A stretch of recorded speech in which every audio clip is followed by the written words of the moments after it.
Most important questions likely to appear in 2025 exam. Based on the analysis of the 6 question papers, the following questions topics are most likely to appear due to their frequent occurrence and alignment with core business communication concepts. 1. Explain the importance of business communication in business organization. Appeared in June 2022, December 2022, June 2023, December 2024. Answer. Business communication एक ऐसा tool है जो किसी भी organisation के लिए दिल की धड़कन जैसा काम करता है। ये सिर्फ बातचीत का मीडियम नहीं है, बल्कि एक ऐसा ब्रिज है जो एम्प्लॉयज़, मैनेजमेंट, कस्टमर्स और एक्सटर्नल स्टेक होल्डर्स को एक दूसरे से जोड़ता है।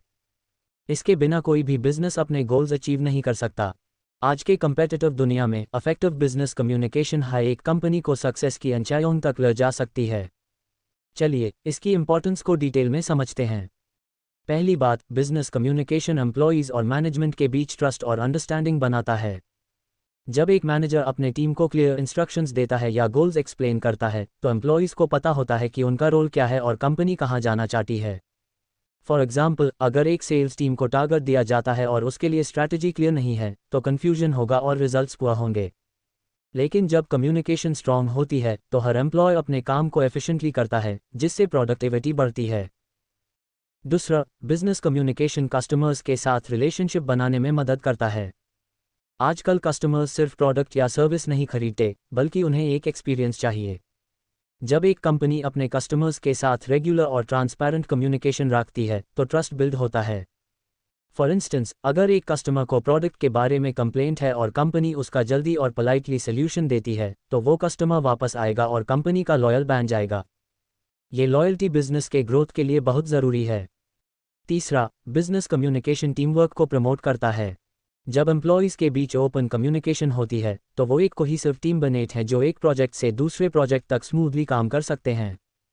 एक स्ट्रॉन्ग टीम में हर मेंबर अपने आइडियाज़ शेयर करता है और जब उनकी बात सुनी जाती है, तो उनका मोराल हाई रहता है। इससे न केवल एफिशिएंसी बढ़ती है, बल्कि एम्प्लॉयज़ कंपनी के प्रति लॉयल भी बनते हैं। फॉर एग्जाम्पल, अगर एक मार्केटिंग टीम में हर मेंबर अपने सजेशंस दे सकता है, तो क्रिएटिव कैंपेन्स बनाने के चांसेस बढ़ जाते हैं। चौथा, business communication external stakeholders जैसे सप्लायर्स, वेंडर्स या गवर्नमेंट एजेंसीज के साथ पार्टनरशिप्स को स्ट्रॉन्ग करता है।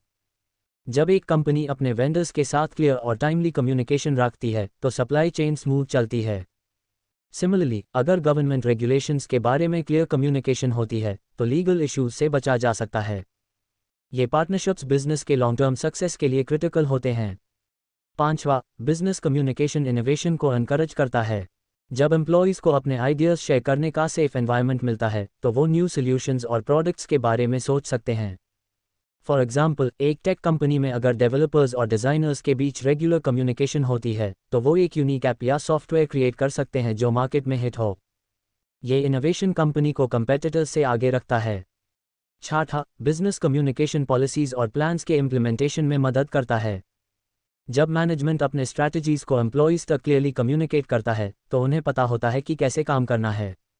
फॉर एग्जाम्पल, अगर एक कंपनी नई work from home policy introduce करती है, तो उसके रूल्स और एक्सपेक्टेशंस क्लियर होने चाहिए, वरना कन्फ्यूजन हो सकता है। सातवां, बिजनेस कम्युनिकेशन कॉन्फ्लिक्ट्स को कम करता है। जब इन्फॉर्मेशन ओपनली फ्लो होती है, तो मिसअंडरस्टैंडिंग्स और डिस्प्यूट्स के चांसेस रिड्यूस हो जाते हैं।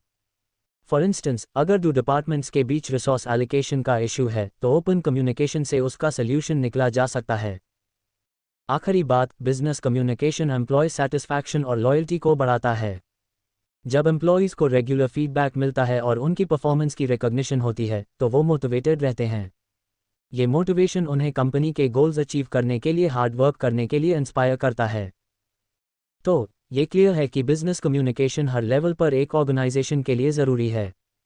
ये न केवल इंटरनल ऑपरेशंस को स्मूथ करता है, बल्कि एक्सटर्नल रिलेशनशिप्स को भी स्ट्रॉन्ग बनाता है। इसके बिना कोई भी बिजनेस अपने विजन को रियलिटी में नहीं बदल सकता। इफेक्टिव कम्युनिकेशन के थ्रू एक कंपनी अपने एम्प्लॉयज़, कस्टमर्स और पार्टनर्स के साथ एक स्ट्रॉन्ग बॉन्ड क्रिएट कर सकती है, जो उसके लॉन्ग टर्म सक्सेस का फाउंडेशन बनता है। 2. Write a short note on non-verbal communication or body language. Appeared in June 2022, December 2022, June 2024. Answer. Non-verbal communication यानी बॉडी लैंग्वेज एक ऐसा तरीका है जिसमें हम बिना वर्ड्स का यूज़ किए अपने थॉट्स और फीलिंग्स को एक्सप्रेस करते हैं। ये कम्युनिकेशन का एक बहुत इंपॉर्टेंट पार्ट है क्योंकि ये हमारे स्पोकन वर्ड्स को सपोर्ट करता है और कभी कभी उनका मतलब भी बदल देता है। बिजनेस कम्युनिकेशन में बॉडी लैंग्वेज का रोल बहुत बड़ा है क्योंकि ये ट्रस्ट बिल्ड करने, कॉन्फिडेंस दिखाने और प्रोफेशनल इमेज बनाने में मदद करता है। चलिए इसके बारे में डिटेल में जानते हैं। नॉन वर्बल कम्युनिकेशन में बॉडी लैंग्वेज के अलावा facial expressions, gestures, posture, eye contact और टच भी शामिल होते हैं। हर एक का अपना सिग्निफिकेंस है। फॉर एग्जाम्पल, जब आप किसी क्लाइंट से मिलते हैं और स्ट्रॉन्ग आई कॉन्टैक्ट बनाए रखते हैं तो ये दिखता है कि आप कॉन्फिडेंट हैं और उनकी बात में इंटरेस्टेड हैं। लेकिन अगर आप बार बार नज़रें चुरट हैं तो ये इंप्रेशन दे सकता है कि आप नर्वस हैं या डिसऑनेस्ट हैं। पहली बात, बॉडी लैंग्वेज का कल्चरल कॉन्टेक्स्ट बहुत मैटर करता है। इंडिया में बॉडी लैंग्वेज के कुछ रूल्स अलग हैं। जैसे किसी के हेड को टच करना, even if it's a child, rude माना जाता है क्योंकि हेड को सोल का सीट समझा जाता है। सिमिलरली, फीट को किसी की तरफ पॉइंट करना डिसरिस्पेक्टफुल है क्योंकि फीट को डर्टी माना जाता है। अगर गलती से आपका शू किसी को टच कर जाता है तो तुरंत अपोलोजाइज करना चाहिए। ये small gestures Indian business settings में बहुत इंपॉर्टेंट होते हैं। दूसरा, हैंडशेक का भी अपना एक प्रोटोकॉल है। इंडिया में एक फर्म हैंडशेक कॉन्फिडेंस दिखता है, लेकिन पाम अप करके एक फिंगर वैगिंग करना इंसल्ट माना जाता है। ये गलती से भी अवॉइड करनी चाहिए। हैंड्स ऑन हिप्स रखना भी अग्रेसिव पोस्चर माना जाता है जो प्रोफेशनल सेटिंग में नेगेटिव इंप्रेशन दे सकता है। तीसरा, आई कॉन्टैक्ट का बैलेंस रखना ज़रूरी है। इंडिया में मॉडरेट आई कॉन्टैक्ट पोलाइट और अटेंटिव होने का साइन है। Too much eye contact aggressive लग सकता है और टू लिटिल डिसइंटरेस्टेड या शाई दिखता है। फॉर एग्जाम्पल, जब आप अपने बॉस से बात कर रहे हैं तो थोड़ी देर के लिए आई कॉन्टैक्ट बनाए रखें, लेकिन कॉन्स्टेंटली स्टेयर ना करें। चौथा, फेशियल एक्सप्रेशंस भी नॉन वर्बल कम्युनिकेशन का बड़ा हिस्सा हैं। एक जेन्युइन स्माइल ट्रस्ट और वार्मथ कन्वे करता है, लेकिन अगर आप फेक स्माइल देते हैं तो ये इजीली नोटिसेबल होता है और नेगेटिव इम्पैक्ट डाल सकता है। फॉर इंस्टेंस, जब आप एक कस्टमर को ग्रीट करते हैं तो एक वार्म स्माइल के साथ हेलो बोलना उन्हें कंफर्टेबल फील कराएगा। पांचवा, पोस्चर का भी ध्यान रखना चाहिए। स्ट्रेट पोस्चर कॉन्फिडेंस और प्रोफेशनलिज्म दिखता है। अगर आप स्लाउच करते हैं या चेयर पर झुक के बैठते हैं तो ये लेजी या अनइंटरेस्टेड होने का इंप्रेशन देता है। फॉर एग्जाम्पल, एक प्रेजेंटेशन के दौरान अगर आप कॉन्फिडेंटली स्टैंड करते हैं और ओपन गेस्चर्स यूज करते हैं तो ऑडियंस आपकी बात को सीरियसली लेगी। छठा, गेस्चर्स का यूज भी सोच समझकर करना चाहिए। इंडिया में हाथ मिलाना या नमस्ते करना कॉमन ग्रीटिंग्स हैं, लेकिन एक्सेसिव हैंड मूवमेंट्स या पॉइंटिंग फिंगर्स रूड लग सकते हैं। फॉर एग्जाम्पल, किसी को कुछ एक्सप्लेन करते वक्त ओपन पाम गेस्चर्स यूज करना बेटर है इंस्टेड ऑफ पॉइंटिंग डायरेक्टली। सातवां, पर्सनल स्पेस का भी ध्यान रखना ज़रूरी है। इंडिया में लोग थोड़ा क्लोज पर्सनल स्पेस प्रेफर करते हैं कंपेयर टू वेस्टर्न कल्चर्स, लेकिन बिजनेस सेटिंग में एक आर्म्स लेंथ डिस्टेंस मेंटेन करना प्रोफेशनल माना जाता है। अगर आप अननेसेसरली किसी को टच करते हैं तो ये अनकंफर्टेबल फील करवा सकता है। आखिरी बात, non verbal communication spoken words के साथ सिंक में होना चाहिए। अगर आप बोल रहे हैं आई एम वेरी एक्साइटेड लेकिन आपका फेस सीरियस है या पोस्चर स्लम्प्ड है तो आपका मैसेज कन्विंसिंग नहीं लगेगा। फॉर एग्जाम्पल, जब आप एक टीम मीटिंग में बोलते हैं कि प्रोजेक्ट सक्सेसफुल होगा तो आपके कॉन्फिडेंट टोन और पॉजिटिव बॉडी लैंग्वेज से टीम मोटिवेटेड फील करेगी। तो ये क्लियर है कि नॉन वर्बल कम्युनिकेशन या बॉडी लैंग्वेज बिजनेस कम्युनिकेशन का एक इंटीग्रल पार्ट है। ये ना केवल आपके मैसेज को स्ट्रॉन्ग करता है बल्कि आपकी पर्सनालिटी और प्रोफेशनलिज्म को भी रिफ्लेक्ट करता है। इसलिए बिजनेस सेटिंग्स में बॉडी लैंग्वेज का ध्यान रखना ज़रूरी है क्योंकि ये आपके सक्सेस और रिलेशनशिप्स को डायरेक्टली इम्पैक्ट करता है। 3. Write a short note on the importance of feedback in communication. Appeared in June 2022, December 2022, June 2023. Answer. Feedback communication का वो हिस्सा है जो एक कॉन्वर्सेशन को कंप्लीट करता है। ये सिर्फ एक रिस्पॉन्स नहीं है बल्कि एक ऐसा टूल है जो सेंडर और रिसीवर के बीच अंडरस्टैंडिंग को इंश्योर करता है। बिजनेस कम्युनिकेशन में फीडबैक का रोल बहुत क्रिटिकल है क्योंकि ये न केवल मैसेज के इफेक्टिवनेस को मेजर करता है बल्कि रिलेशनशिप्स को भी स्ट्रॉन्ग बनाता है। चलिए फीडबैक की इंपॉर्टेंस को डिटेल में समझते हैं। पहली बात, फीडबैक क्लैरिटी लाता है। जब सेंडर अपना मैसेज भेजता है तो उससे ये नहीं पता कि रिसीवर ने उससे सही समझा या नहीं। फीडबैक के थ्रू रिसीवर अपना अंडरस्टैंडिंग शेयर करता है जिससे मिसअंडरस्टैंडिंग्स क्लियर हो जाते हैं। फॉर एग्जाम्पल, अगर एक मैनेजर अपने टीम को एक प्रोजेक्ट के इंस्ट्रक्शंस देता है और टीम फीडबैक देता है कि कुछ पॉइंट्स अनक्लियर हैं तो मैनेजर उन्हें एक्सप्लेन कर सकता है। इससे प्रोजेक्ट का एग्जीक्यूशन स्मूथ होता है। दूसरा, फीडबैक इंप्रूवमेंट का सोर्स है। बिजनेस में हर कोई परफेक्ट नहीं होता और फीडबैक के थ्रू एम्प्लॉयज़ और मैनेजमेंट अपने कम्युनिकेशन स्किल्स, परफॉर्मेंस या प्रोसेसेस को बेटर कर सकते हैं। फॉर इंस्टेंस, अगर एक एम्प्लॉय को फीडबैक मिलता है कि उसकी प्रेजेंटेशंस में विजुअल्स का यूज़ कम है, तो वो नेक्स्ट टाइम विजुअल्स ऐड करके अपनी प्रेजेंटेशन को इफेक्टिव बना सकता है। तीसरा, फीडबैक मोटिवेशन बूस्ट करता है। जब एम्प्लॉयज़ को पॉजिटिव फीडबैक मिलता है, जैसे great job on the client meeting, तो उनका कॉन्फिडेंस बढ़ता है और वो और हार्ड वर्क करने के लिए इंस्पायर्ड होते हैं। सिमिलरली, कंस्ट्रक्टिव फीडबैक जो रिस्पेक्टफुली दिया जाए, एम्प्लॉयज़ को अपने वीकनेसेस ओवरकम करने में हेल्प करता है। फॉर एग्जाम्पल, अगर एक सेल्स पर्सन को फीडबैक मिलता है कि उसका क्लोजिंग टेक्निक वीक है, तो वो ट्रेनिंग ले सकता है और बेटर परफॉर्म कर सकता है। चौथा, फीडबैक ट्रस्ट और ट्रांसपेरेंसी बिल्ड करता है। जब एक ऑर्गेनाइजेशन में ओपन फीडबैक कल्चर होता है, तो एम्प्लॉयज़ फील करते हैं कि उनकी बात सुनी जाती है। ये ट्रस्ट टीमवर्क और कोलैबोरेशन को प्रमोट करता है। फॉर इंस्टेंस, अगर एक टीम मेंबर अपने मैनेजर को फीडबैक देता है कि मीटिंग्स का टाइम शेड्यूल बेटर हो सकता है और मैनेजर उस पर एक्शन लेता है, तो टीम का मोराल हाई रहता है। पांचवा, फीडबैक डिसीजन मेकिंग में हेल्प करता है। मैनेजमेंट के लिए फीडबैक एक डेटा पॉइंट है जो उन्हें करंट सिचुएशन का क्लियर पिक्चर देता है। फॉर एग्जाम्पल, अगर कस्टमर्स से फीडबैक मिलता है कि एक प्रोडक्ट की पैकेजिंग अट्रैक्टिव नहीं है, तो कंपनी पैकेजिंग रीडिज़ाइन कर सकती है जिससे सेल्स इंप्रूव हो। छठा, फीडबैक कॉन्फ्लिक्ट्स को रिजॉल्व करने में मदद करता है। जब दो पार्टीज के बीच मिसअंडरस्टैंडिंग होती है, तो फीडबैक के थ्रू दोनों अपने पर्सपेक्टिव्स शेयर कर सकते हैं और सोल्यूशन निकल सकते हैं। फॉर इंस्टेंस, अगर दो डिपार्टमेंट्स के बीच रिसोर्स शेयरिंग का इशू है, तो फीडबैक सेशन से ये क्लियर हो सकता है कि दोनों के प्रायोरिटीज़ क्या हैं। सातवां, फीडबैक कस्टमर सेटिस्फैक्शन बढ़ाता है। बिजनेस में कस्टमर्स के फीडबैक का डायरेक्ट इम्पैक्ट होता है। जब कंपनी कस्टमर्स के सजेशंस या कंप्लेंट्स पर एक्शन लेती है, तो कस्टमर्स फील वैल्यूड होते हैं। फॉर एग्जाम्पल, अगर एक रेस्टोरेंट को फीडबैक मिलता है कि सर्विस स्लो है, तो वो स्टाफ ट्रेनिंग ऑर्गेनाइज कर सकता है जिससे कस्टमर एक्सपीरियंस बेटर हो। आखिरी बात, फीडबैक लॉन्ग टर्म रिलेशनशिप्स बनाता है। जब एम्प्लॉयज़, कस्टमर्स या स्टेक होल्डर्स के साथ रेगुलर फीडबैक एक्सचेंज होता है, तो एक स्ट्रॉन्ग बॉन्ड डेवलप होता है। ये बॉन्ड बिजनेस के ग्रोथ के लिए ज़रूरी है। फॉर एग्जाम्पल, अगर एक कंपनी अपने वेंडर्स से रेगुलर फीडबैक लेती है और उनके कंसर्न्स एड्रेस करती है, तो वेंडर रिलेशनशिप स्ट्रॉन्ग रहता है। तो ये क्लियर है कि फीडबैक बिजनेस कम्युनिकेशन का एक ज़रूरी हिस्सा है। ये ना केवल कम्युनिकेशन के गैप्स को फिल करता है, बल्कि एम्प्लॉयज़, कस्टमर्स और स्टेक होल्डर्स के साथ स्ट्रॉन्ग रिलेशनशिप्स भी बनाता है। एक सक्सेसफुल ऑर्गेनाइजेशन के लिए फीडबैक कल्चर अडॉप्ट करना ज़रूरी है, क्योंकि ये कंटिन्यूअस इंप्रूवमेंट और ग्रोथ का फाउंडेशन है। 4. Write a dialogue between a teacher and student discussing the importance of maintaining discipline in one's life. Appeared in June 2022. Answer. Dialogue. Teacher, good morning, Rahul. आज class में थोड़ी सी चर्चा करते हैं discipline के बारे में। तुम्हें क्या लगता है, डिसिप्लिन जिंदगी में क्यों ज़रूरी है? Rahul, good morning, ma'am. Discipline तो मुझे लगता है रूल्स फॉलो करने का नाम है, जैसे टाइम पर स्कूल आना या होमवर्क कंप्लीट करना।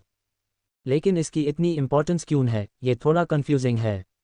टीचर, बहुत अच्छा सवाल है, राहुल। डिसिप्लिन सिर्फ रूल्स फॉलो करना नहीं है, बल्कि अपनी ज़िंदगी को ऑर्गेनाइज्ड और मीनिंगफुल बनाने का तरीका है। जब तुम डिसिप्लिन्ड होते हो, तो तुम अपने गोल्स के लिए फोकस्ड रहते हो। फॉर एग्जाम्पल, अगर तुम्हें डॉक्टर बनना है, तो डेली स्टडी और प्रैक्टिस के बिना ये पॉसिबल नहीं है। डिसिप्लिन तुम्हें वो कंसिस्टेंसी देता है जो सक्सेस के लिए ज़रूरी है। राहुल, हाँ माम, ये तो सही बात है। लेकिन कभी कभी डिसिप्लिन फॉलो करना बोरिंग लगता है। जैसे हर रोज़ सुबह जल्दी उठना या मोबाइल का यूज़ कम करना। इससे कैसे एंजॉय किया जा सकता है? टीचर, ये एक कॉमन प्रॉब्लम है, राहुल। डिसिप्लिन को बोरिंग ना समझो, बल्कि इससे अपने फ्यूचर का इन्वेस्टमेंट समझो। जब तुम डिसिप्लिन्ड होते हो, तो तुम अपना टाइम और एनर्जी वेस्ट नहीं करते। फॉर इंस्टेंस, अगर तुम डेली 2 आवर्स स्टडी के लिए फिक्स करते हो और उस मोबाइल नहीं देखते, तो तुम्हें एग्जाम्स के टाइम स्ट्रेस नहीं होगा। और जब तुम एक मार्क्स लाते हो, तो वो सेटिस्फैक्शन और एन्जॉयमेंट देता है ना? राहुल, हाँ माम, ये बात तो मुझे समझ आ रही है। लेकिन डिसिप्लिन कैसे मेंटेन किया जाए? क्योंकि मैं कभी कभी प्लान तो बनाता हूँ, लेकिन उससे फॉलो नहीं कर पाता। टीचर, ये भी एक इम्पॉर्टेंट पॉइंट है। डिसिप्लिन मेंटेन करने के लिए स्मॉल स्टेप्स से शुरू करो। पहले एक रियलिस्टिक रूटीन बनाओ। फॉर एग्जाम्पल, अगर तुम्हें सुबह 6 बजे उठना है, तो पहले 6:30 से स्टार्ट करो और धीरे धीरे टाइम एडजस्ट करो। दूसरा, अपने डिस्ट्रैक्शंस को आइडेंटिफाई करो, जैसे मोबाइल या टीवी। इन्हें लिमिटेड टाइम के लिए यूज़ करो। तीसरा, अपने गोल्स को याद रखो। जब तुम्हें पता होगा कि डिसिप्लिन से तुम्हें क्या मिलने वाला है तो मोटिवेशन अपने आप आएगा। राहुल, माम, ये टिप्स तो बहुत हेल्पफुल हैं, लेकिन अगर फैमिली या फ्रेंड्स डिसिप्लिन फॉलो नहीं करते तो उसका असर मुझ पर भी पड़ता है। क्या करूँ? टीचर, बहुत अच्छा ऑब्जर्वेशन है राहुल। एनवायरनमेंट का असर तो होता है, लेकिन तुम अपने डिसिप्लिन के लिए रिस्पॉन्सिबल हो। फॉर एग्जाम्पल, अगर तुम्हारे फ्रेंड्स लेट नाइट तक गेम्स खेलते हैं तो तुम उन्हें पोलाइटली बोल सकते हो कि तुम्हें अपना स्टडी टाइम मेंटेन करना है। फैमिली को भी अपने गोल्स के बारे में बांटो ताकि वो तुम्हें सपोर्ट करें। और सबसे बड़ी बात, अपने आप को रोल मॉडल बनाओ। जब लोग तुम्हें डिसिप्लिन देखते हैं तो वो भी इंस्पायर होते हैं। राहुल, हाँ माम, ये आइडिया मुझे पसंद आया, लेकिन डिसिप्लिन का कोई लॉन्ग टर्म बेनिफिट भी है क्या जो मुझे अभी मोटिवेट करे? टीचर, बिल्कुल है राहुल। डिसिप्लिन ना केवल तुम्हें एकेडमिकली स्ट्रॉन्ग बनाता है बल्कि तुम्हारी पर्सनालिटी को भी शेप करता है। एक डिसिप्लिन्ड इंसान को लोग रिलायबल और रिस्पॉन्सिबल समझते हैं। फॉर एग्जाम्पल, जब तुम फ्यूचर में जॉब करोगे तो तुम्हारा डिसिप्लिन तुम्हें डेडलाइंस मीट करने और टीम में रिस्पेक्ट अर्न करने में हेल्प करेगा। प्लस, डिसिप्लिन से तुम अपनी हेल्थ, रिलेशनशिप्स और पर्सनल ग्रोथ को भी बैलेंस कर सकते हो। ये एक लाइफ स्किल है जो हर फील्ड में काम आती है। राहुल, वाह माम, अब तो मुझे डिसिप्लिन की असली वैल्यू समझ आ गई। मैं आज से अपना रूटीन बनाने की कोशिश करूंगा, और अगर कोई प्रॉब्लम आई तो आपसे गाइडेंस लूंगा। Teacher, that's the spirit Rahul. मुझे यकीन है कि तुम अपने डिसिप्लिन के साथ बहुत आगे जाओगे। और हमेशा याद रखो, डिसिप्लिन फ्रीडम देता है, freedom to achieve your dreams. Keep it up. Explanation. ये डायलॉग एक टीचर और स्टूडेंट के बीच डिसिप्लिन की इंपॉर्टेंस पर चर्चा दिखाता है, जो बिजनेस कम्युनिकेशन के कॉन्टेक्स्ट में भी रेलेवेंट है, क्योंकि डिसिप्लिन इफेक्टिव कम्युनिकेशन और प्रोफेशनल सक्सेस का फाउंडेशन है। डिसिप्लिन एक ऐसी हैबिट है जो न केवल एकेडमिक लाइफ में बल्कि पर्सनल और प्रोफेशनल लाइफ में भी सक्सेस दिलाती है। इस डायलॉग में टीचर राहुल को डिसिप्लिन के प्रैक्टिकल बेनिफिट्स समझाती है, जैसे टाइम मैनेजमेंट, गोल अचीवमेंट और स्ट्रेस रिडक्शन। ये भी बताया गया है कि डिसिप्लिन को कैसे मेंटेन किया जाए, स्मॉल स्टेप्स, रियलिस्टिक गोल्स और डिस्ट्रैक्शन से दूर रहकर। डिसिप्लिन का बिजनेस कम्युनिकेशन से डायरेक्ट कनेक्शन है। फॉर एग्जाम्पल, एक डिसिप्लिन्ड एम्प्लॉय अपने ईमेल्स का टाइमली रिस्पॉन्स देता है, मीटिंग्स के लिए प्रिपेयर रहता है और क्लियर कम्युनिकेशन रखता है। ये क्वालिटीज़ एक प्रोफेशनल इमेज बनती हैं। इस डायलॉग में राहुल के कॉमन डाउट्स लाइक डिसिप्लिन का बोरिंग लगना या एनवायरनमेंट का असर को एड्रेस किया गया है, जो स्टूडेंट्स के रियल लाइफ चैलेंजेस को रिफ्लेक्ट करता है। टीचर के प्रैक्टिकल टिप्स जैसे रूटीन बनाना और गोल्स को याद रखना स्टूडेंट्स के लिए एक्शनेबल हैं। इस डायलॉग से स्टूडेंट्स को ये सीख मिलती है कि डिसिप्लिन एक लाइफ लॉन्ग स्किल है जो उन्हें हर फील्ड में आगे बढ़ाएगी। ये डायलॉग एग्जाम के लिए परफेक्ट है क्योंकि ये कम्युनिकेशन स्किल्स, क्लैरिटी और रियल लाइफ एप्लीकेशन को दिखाता है, जो बेग्स 186 के सिलेबस के हिसाब से इंपॉर्टेंट है। 5. Write a note to your friend about your selection for the Indian cricket team. Appeared in June 2022. Answer. Note. Dear Rohan, मैं तुम्हें एक बहुत बड़ी खुशखबरी सुनाने जा रहा हूं। मेरा सिलेक्शन इंडियन क्रिकेट टीम के लिए हो गया है। ये मेरी ज़िंदगी का सबसे बड़ा मोमेंट है और मैं इस खुशी को सबसे पहले तुम्हारे साथ शेयर करना चाहता था क्योंकि तुम हमेशा मेरे साथ खड़े रहे हो। चलो, तुम्हें इस सफ़र के बारे में डिटेल में बताता हूँ। सिलेक्शन प्रोसेस बहुत टफ था। पहले स्टेट लेवल ट्रायल्स हुए जहां मुझे अपनी बैटिंग और फील्डिंग स्किल्स दिखानी थी। मैंने मंथ्स तक प्रैक्टिस की थी, सुबह 5 बजे से नेट्स में और शाम को जिम में। स्टेट ट्रायल्स क्लियर करने के बाद नेशनल सेलेक्टर्स ने मुझे मुंबई में एक कैंप के लिए बुलाया। वहां 50 प्लेयर्स द और सिर्फ 15 का सिलेक्शन होना था। हर दिन मैचेस और फिटनेस टेस्ट्स होते थे और सेलेक्टर्स हर मूव को क्लोजली ऑब्जर्व करते थे। एक मैच में मैंने 85 रन्स बनाए, जो शायद मेरी सिलेक्शन का टर्निंग पॉइंट था। जब फाइनल लिस्ट अनाउंस हुई और मेरा नाम आया तो मैं खुशी से झूम उठा। इस अचीवमेंट के पीछे बहुत स्ट्रगल है। तुम्हें याद है ना, जब मैं स्कूल में था और मुझे टीम में चांस नहीं मिलता था। कई बार इंजरीज ने भी मुझे सेटबैक दिया, लेकिन मैंने कभी हार नहीं मानी। मेरे कोच और फैमिली ने हमेशा सपोर्ट किया और तुम भी हमेशा मुझे मोटिवेट करते थे। मेरा सपना था कि मैं इंडिया के लिए खेलूं और इसके लिए मैंने अपनी डाइट, स्लीप और प्रैक्टिस को स्ट्रिक्टली फॉलो किया। ये डिसिप्लिन हाई मेरी स्ट्रेंथ बनी। टीम मेंबर्स के साथ मेरी इक्वेशन अभी से हाई अमेजिंग है। कैंप के दौरान हम सब एक दूसरे के साथ बॉन्ड कर रहे थे। सीनियर प्लेयर्स बहुत सपोर्टिव हैं, उन्होंने मुझे बैटिंग टिप्स दिए और कॉन्फिडेंस बूस्ट किया। जूनियर प्लेयर्स के साथ भी मस्ती होती है, लेकिन प्रैक्टिस सेशंस में सब सीरियस हो जाते हैं। ये टीम एक फैमिली जैसा फील करता है और मैं एक्साइटेड हूँ कि इनके साथ इंटरनेशनल मैचेस खेलूंगा। एक चीज़ जो मुझे थोड़ी सी चिंता देती है वो है घर से दूर रहना। कैंप के लिए मैं लास्ट 2 मंथ से मुंबई में हूँ और फैमिली को बहुत मिस करता हूँ। घर का खाना, मम्मी के साथ बातें और तुम्हारे साथ क्रिकेट डिस्कशंस, ये सब याद आता है। लेकिन जब मैं अपना गोल सोचता हूँ तो ये डिस्टेंस भी वर्थ इट लगता है। मैं वीडियो कॉल से फैमिली के टच में रहता हूँ और वीकेंड्स पर थोड़ी सी साइट सीइंग भी करता हूँ टू रिफ्रेश होने के लिए। रोहन, तुमने हमेशा मुझे बिलीव किया और ये मोमेंट तुम्हारे बिना इनकम्प्लीट होता। मैं चाहता हूँ कि तुम जल्दी से मुंबई आओ और मेरे साथ ये खुशी सेलिब्रेट करो। हम नेट्स में थोड़ी बैटिंग प्रैक्टिस भी करेंगे और मैं तुम्हें अपने न्यू टीममेट से मिलाऊंगा। प्लीज़ जल्दी से प्लान बना और आ जा। तुम्हारा दोस्त अमन। एक्सप्लेनेशन। ये नोट एक दोस्त को इंडियन क्रिकेट टीम में सिलेक्शन के बारे में बताता है, जो बेग्स 186 के सिलेबस के हिसाब से एक परफेक्ट एग्जाम्पल है रिटन कम्युनिकेशन का। नोट में selection process, struggle, team dynamics और पर्सनल एक्सपीरियंसेस को कवर किया गया है, जो एग्जाम के मार्किंग क्राइटेरिया को फुलफिल करता है। ये नोट इमोशनल और प्रोफेशनल दोनों है, जो बिजनेस कम्युनिकेशन में वार्मथ और क्लैरिटी का बैलेंस दिखाता है। सिलेक्शन प्रोसेस का डिस्क्रिप्शन रियलिस्टिक है, जिसमें स्टेट और नेशनल ट्रायल्स के चैलेंजेस बताए गए हैं। ये स्टूडेंट्स को दिखाता है कि हार्ड वर्क और डेडिकेशन कैसे सक्सेस लाती है।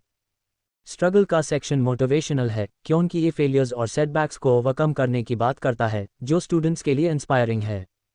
टीम मेंबर्स के साथ इक्वेशन का पार्ट टीम वर्क और कोलैबोरेशन को हाईलाइट करता है, जो बिजनेस कम्युनिकेशन का एक की एस्पेक्ट है। घर से दूर रहने का एक्सपीरियंस पर्सनल टच ऐड करता है, जो नोट को रिलेटेबल बनाता है। ये भी दिखाता है कि प्रोफेशनल गोल्स के लिए सैक्रिफाइसेस कैसे ज़रूरी होते हैं। लास्ट में, फ्रेंड को इनवाइट करना वार्मथ और फ्रेंडशिप का साइन है, जो कम्युनिकेशन में पॉजिटिव टोन का एग्जाम्पल है।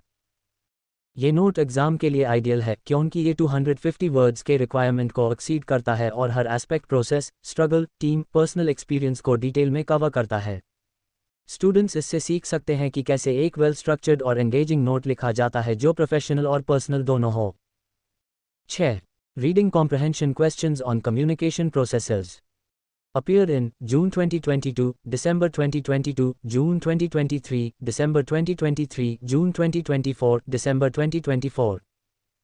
Answer covering typical sub-questions. Reading comprehension questions हर बेग्स 186 पेपर में आते हैं, जिसमें एक पैसेज दिया जाता है जो कम्युनिकेशन के प्रोसेसेस, टाइप्स या इंपॉर्टेंस पर होता है। आमतौर पर इसमें 5 सब क्वेश्चंस होते हैं, 2 मार्क्स ईच, जो पैसेज के कंटेंट को समझने और एनालाइज करने के लिए होते हैं। चलिए एक टिपिकल पैसेज के बेसिस पर इन क्वेश्चंस के जवाब समझते हैं, जो पास्ट पेपर्स के पैटर्न से इंस्पायर्ड है।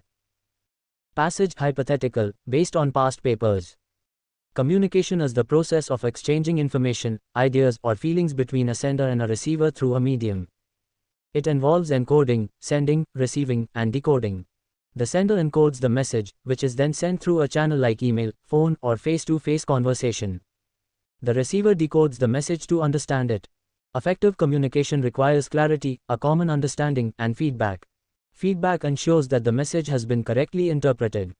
In business, communication links departments, motivates employees, and builds customer relationships. Barriers like noise, emotions, or cultural differences can disrupt communication, but active listening and clear language can overcome them. Sub-questions and answers. What is communication?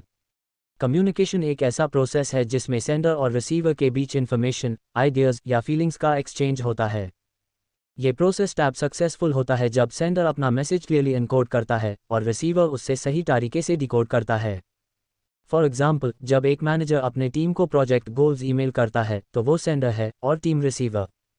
अगर team इस email को समझ लेती है और इस पर काम शुरू करती है तो कम्युनिकेशन कंप्लीट होता है। What are the various components of the process of communication? Communication process के 5 में कंपोनेंट्स होते हैं: सेंडर, मैसेज, मीडियम, रिसीवर और फीडबैक। सेंडर वो होता है जो मैसेज भेजता है, जैसे एक बॉस। मैसेज वो इन्फॉर्मेशन या आइडिया है जो शेयर किया जाता है। मीडियम वो चैनल है, जैसे ईमेल या फ़ोन कॉल।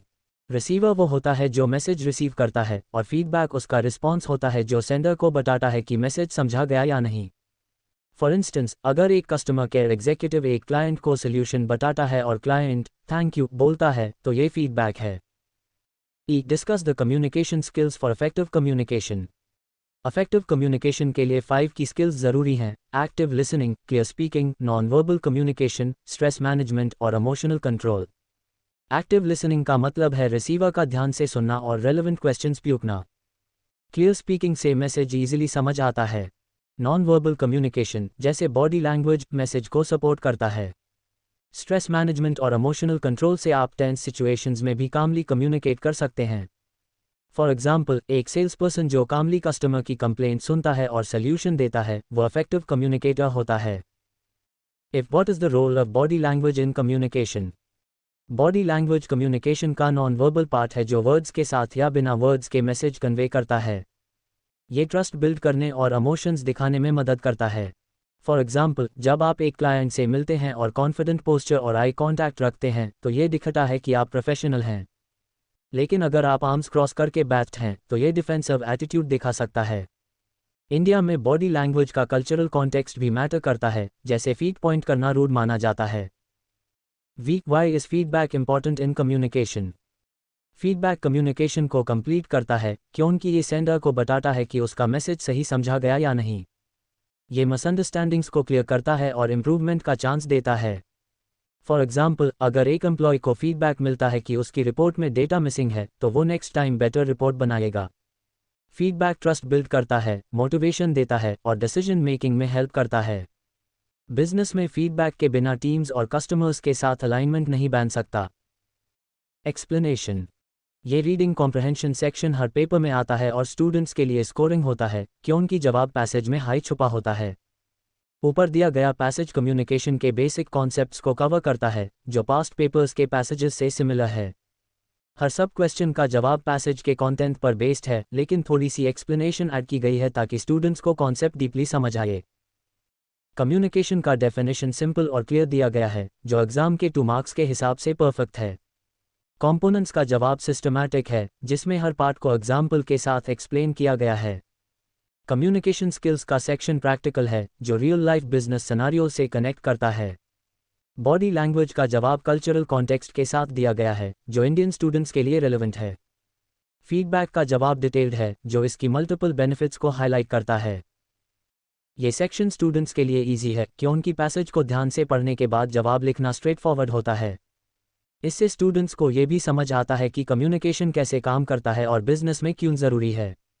ये आंसर्स एग्जाम के पैटर्न के हिसाब से लिखे गए हैं और मैक्सिमम मार्क्स फेच करने के लिए परफेक्ट हैं। 7. Grammar exercises, tenses, comparatives, superlatives व questions. Appear in June 2022, December 2022, June 2023, December 2023, June 2024, December 2024. Answer covering all parts. Grammar exercises bags 186 के हर पेपर में आते हैं और ये सेक्शन स्टूडेंट्स के लैंग्वेज स्किल्स को टेस्ट करता है। इसमें टिपिकली 3 पार्ट्स होते हैं: fill in the blanks with correct tense, B framework questions based on answers और C complete sentences with comparative superlative adjectives. चलिए हर पार्ट को डिटेल में सॉल्व करते हैं पास्ट पेपर्स के पैटर्न के हिसाब से। fill in the blanks with correct tense of verbs 10 marks passage. Communication is the process that connect people and organizations. It play a vital role in business success. Last year, our company launched a new communication training program that helped employees improve their skills. Since then, the team worked more efficiently. The manager always ensured that everyone understands the goals clearly. Right now, we plan to introduce a feedback system that encourages open communication. By next year, we achieve better collaboration. Answers: 1. Connects present simple regular action. 2. Plays present simple fact. 3. Launched past simple completed action last year. 4. Helped past simple past result. 5. Has been working present perfect continuous ongoing action. 6. Ensures present simple habitual action. 7. Understands present simple in subordinate clause after that. 8. Are planning present continuous current action. 9. Will encourage future simple future plan. 10. Will have achieved future perfect completed action by next year. Explanation: ये part tenses के understanding को test करता है। Present simple facts और habits के लिए use होता है जैसे कनेक्ट्स और plays. Past simple completed actions के लिए जैसे लॉन्च्ड और help. Present perfect continuous ongoing actions के लिए जैसे has been working. Present continuous current plans के लिए जैसे are planning. Future tenses future actions या प्रेडिक्शंस के लिए जैसे विल एनकरेज और will have achieved. Her verb का टेंस सेंटेंस के कॉन्टेक्स्ट पर डिपेंड करता है। बी फ्रेम व questions based on answers 5 marks answers and questions. 1. Answer, I started my new job last month. Question, when did you start your new job? 2. Answer, I work at a marketing firm. Question, where do you work? 3. Answer, my job involves creating ad campaigns. Question, what does your job involve? 4. Answer, I chose this job because I love creativity. Question, why did you choose this job? 5. Answer, my boss is Mr. Sharma. Question, who is your boss? Explanation. वह questions बनाना easy है, लेकिन correct व word और verb form choose करना जरूरी है। When time के लिए, वे प्लेस के लिए, what ऑब्जेक्ट एक्शन के लिए, why रीजन के लिए और who पर्सन के लिए यूज होता है। वर्ब फॉर्म आंसर के टेंस के हिसाब से एडजस्ट होता है, जैसे did for past tense in when did you start. See complete sentences with comparative superlative adjectives 5 marks. Sentences and answers. 1. This phone is expensive than my old one. Answer, more expensive comparative comparing two things. 2. She is the tall girl in the class. Answer, tallest superlative highest degree in a group. 3. Trains are fast than buses. Answer, faster comparative comparing two things. 4. This is the good book I have ever read. Answer, best superlative highest degree. 5. My house is near to the market than yours. Answer, nearer comparative comparing two things. Explanation. Comparative adjectives दो चीज़ों के बीच comparison के लिए use होते हैं, जैसे more expensive या faster. Superlative adjectives एक ग्रुप में highest degree दिखत हैं, जैसे tallest या best. Adjective के फॉर्म को सेंटेंस के कॉन्टेक्स्ट के हिसाब से चूज करना जरूरी है। Overall explanation. Grammar section students के लिए स्कोरिंग है, क्योंकि ये बेसिक इंग्लिश रूल्स पर बेस्ड होता है। टेंसेस का पार्ट सबसे कॉमन है और इसमें प्रेजेंट, पास्ट, फ्यूचर और परफेक्ट टेंसेस के क्वेश्चंस आते हैं। ऊपर दिया गया पैसेज बिजनेस कम्युनिकेशन के थीम पर है, जो एग्जाम के कॉन्टेक्स्ट के हिसाब से रेलेवेंट है। हर वर्ब का टेंस सेंटेंस के टाइम फ्रेम और कॉन्टेक्स्ट पर डिपेंड करता है और स्टूडेंट्स को ये समझ जाना चाहिए कि कौन सा टेंस कहाँ फिट होता है।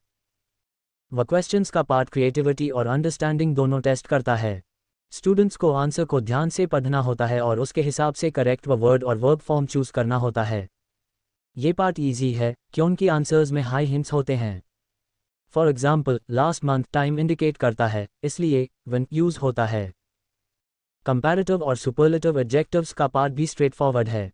स्टूडेंट्स को बस ये याद रखना है कि कंपैरेटिव में अ या मो यूज होता है और सुपरलेटिव में एस्ट या मोस्ट यूज होता है। इरेगुलर एडजेक्टिव्स जैसे गुड, बेटर, बेस्ट का ध्यान रखना जरूरी है। ये ग्रामर एक्सरसाइजेस स्टूडेंट्स के लैंग्वेज फाउंडेशन को स्ट्रॉन्ग करते हैं, जो बिजनेस कम्युनिकेशन के लिए ज़रूरी है। फॉर एग्जाम्पल, करेक्ट टेंसेस का यूज ईमेल्स या रिपोर्ट्स लिखने में क्लैरिटी लाता है। वह क्वेश्चंस रियल लाइफ कन्वर्सेशंस में यूजफुल होते हैं, जैसे क्लाइंट से इन्फॉर्मेशन मांगना। कंपैरेटिव सुपरलेटिव फॉर्म्स प्रेजेंटेशंस या प्रपोजल्स में कंपैरिजंस दिखाने के लिए काम आते हैं।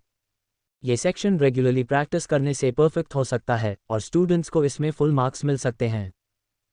कंक्लूजन. ये आंसर्स कवर करते हैं सबसे इंपॉर्टेंट और रिपीटेडली आने वाले क्वेश्चंस जो बेग्स 186 के जून-दिसंबर 2025 एग्जाम में हाई चांसेस के साथ आ सकते हैं। ये आंसर्स बिजनेस कम्युनिकेशन के core concepts importance, non verbal communication, feedback, dialogue, note writing, reading comprehension और ग्रामर को थरली एक्सप्लेन करते हैं। स्टूडेंट्स को इन्हें पढ़ने के बाद एडिशनल स्टडी की ज़रूरत नहीं पड़ेगी, क्योंकि ये एग्जाम के पैटर्न और सिलेबस के हिसाब से कॉम्प्रहेंसिव हैं। Good luck for your exam.